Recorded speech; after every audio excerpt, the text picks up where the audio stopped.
This morning, we're learning more about the two teenagers who died after sledding down a half pipe at Copper Mountain. The Summit County Sheriff's Office says the two boys, Dylan Basil and Drew Fair, were from Illinois visiting on spring break. They were 17 and 18 years old. Dylan was an all-state basketball player and Drew was an all-state football player.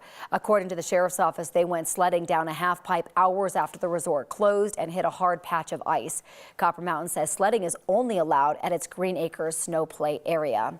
The deaths of the two young boys over the weekend have contributed to a deadly winter in the high country. So far this year, we've seen more than the average number of avalanche deaths as well. The search and rescue teams that respond are nearly all volunteers and even own most of the gear that they need to save someone's life. Now, reporter Brianna Fernandez is following the story for us this morning. And Brianna, these volunteers say they really need help now. Yeah, they need the help and they need more resources. The teams respond to calls in their own cars, buy most of their own gear, and those in remote location with fewer members may see greater impacts because they don't have as much money to work with. So mental health has become a top priority for all volunteers. The Colorado Search and Rescue Association says there is a lot of pressure to put on these teams, especially when someone is badly hurt, and volunteers are doing everything they can to get them out on time. A new law passed in 2021 and makes it so that the teams now have access for the first time to things like stress and injury training and mental health resources as well.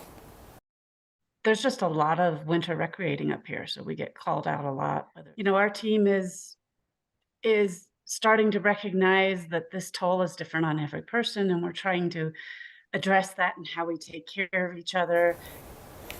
So far this winter, Colorado has seen 9 avalanche deaths. The average is 6 for the entire season. And with the season far from over, the Colorado Avalanche Information Center says dangerous conditions are likely to continue for several more weeks. So we're above average at this time. You can understand why their work is needed. Sadly, you know that's going to be the case as we move into the future as well. This seems kind of like a no-brainer to get them more help, take care of the people who take care of us. Yeah, it takes a physical, emotional toll on them. So any little help that they can get, I mean, it's much needed. Makes sense. Brianna, thank you.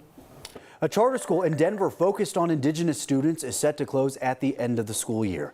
This week, the Denver Public School Board will vote on letting the American Indian Academy of Denver surrender its charter after the school's director voted to close. The school opened in 2020. It teaches the usual subjects through an Indigenous lens. It was also the only public school in the state to offer classes in the Navajo language, or Dine. But the campus has struggled since. The director's resolution on the school board agenda says enrollment was much lower than expected, and the pandemic hit them pretty hard.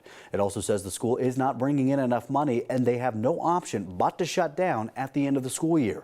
The board is set to vote on accepting the closure on Thursday. If they approve, it'll be the second DPS charter school to close this year. Back in January, the board agreed to close Strive Prep Kepner in Denver's Westwood neighborhood.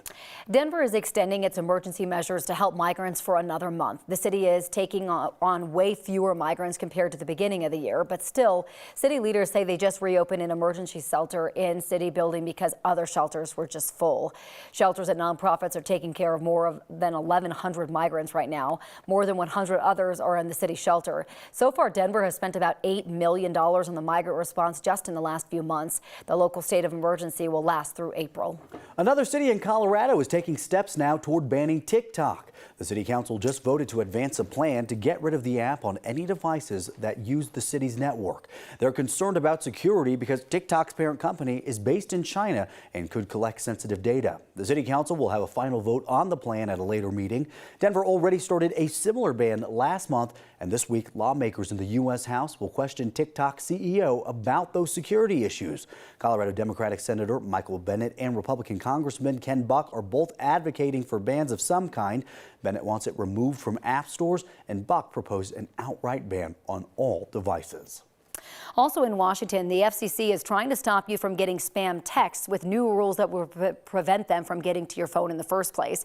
You've probably gotten some recently. I know I have. The agency is telling cell phone carriers to block text messages from phone numbers that are invalid, unallocated, or unused. They're also going to block texts from numbers that government agencies have marked as not used for texting.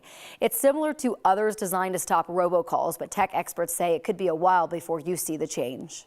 It's really difficult to enforce it effectively and to get everybody on the same page because of technical challenges, but also because you don't want to be stopping legitimate communications. The FCC received more than 18,000 complaints about spam text last year. They're also looking at adapting the do not call list to include texts for the first time. Right now, police in New York City are preparing for protests in case former President Donald Trump is arrested this week. A grand jury investigating former President Trump has not issued an indictment just yet. The grand jury is considering whether Trump paid hush money to adult film star Stormy Daniels to keep her from talking about their affair.